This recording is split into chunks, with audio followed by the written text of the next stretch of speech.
Anneliese Dodds, Labour MEP for the South East. What is the problem with Formula One and how is it impacting on local teams? Well, over the last few months, we've seen a number of teams in Oxfordshire getting into difficulties. One of them has already closed completely. That's Caterham. Marussia and Lotus got into problems. Now, at the moment, they're in the middle of being taken over. So something seems to be going on, particularly for the smaller teams. And looking into it, we found out that there have been big changes in how Formula One is governed. In particular, the regulatory body that's meant to run it now has got a stake in Formula One, and the bigger teams seem to be guaranteed prize money in a way that the smaller teams aren't. So we've said to the EU that really it should start to look into this before we see any other smaller teams potentially going bust. I'll pick up on a couple of those points in just a moment, but looking first at those teams in the South East, those teams in Oxfordshire, what's the impact on these teams when they're taken over, or indeed on the local area when teams are going bust, like Caterham did? Yeah, well, these are really, really high quality, really top flight engineering positions. It's not just about the jobs within the teams themselves, but also their supply chains as well. Some people describe Oxfordshire as Motorsport Valley because of the number of companies that are based in the county that are servicing the motorsport industry. Now, it all depends how any takeover exactly operates. I hope that jobs will be kept in the local region, but of course there's no guarantee of that.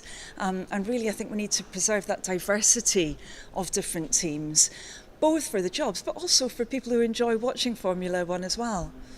You mentioned earlier about the regulator, the FIA. Are you concerned then? What are your concerns about the degree of independence that the regulator might have, given that you say they have this stake in Formula One?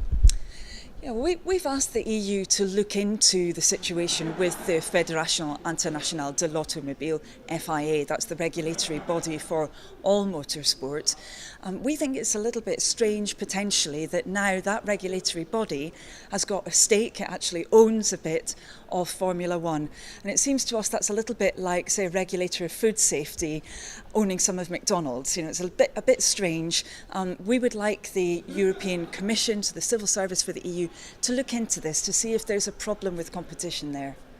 And that's what I wanted to pick up on next. What do you want the EU to do, and what power does the EU have in this area?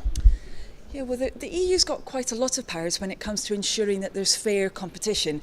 I know from talking to people on the doorstep that's something they really like about the EU. They like the fact that it's there to help consumers. Now, in the case of Formula One, as I said before, because there are fewer teams now competing that are realistic challengers, it's not as exciting for the consumers of the sport, for the fans. And the European Union has got a responsibility to make sure there is that proper competition. So we've asked the relevant person, the top civil servant, as it were, for competition, she's a Danish woman, Margrethe Vestager, we've asked her to look into this. We've asked her twice last year. She said, well, the small firms themselves will have to make a complaint to me. They've just done that. So we got back to her yesterday and said, right, the ball's in your court now. The teams have made a complaint. We'd really like you to take this up and look into it. What do you want her to do, and could it be, given that one firm's already gone bust and the other, potentially two others being taken over, could it be too late for the teams in Oxfordshire? Well, I hope it isn't too late. I think we've still got a terrific strength in the area of motorsports in the county. We really need to try and preserve that. We need to try and preserve the health of Formula One as a whole as well.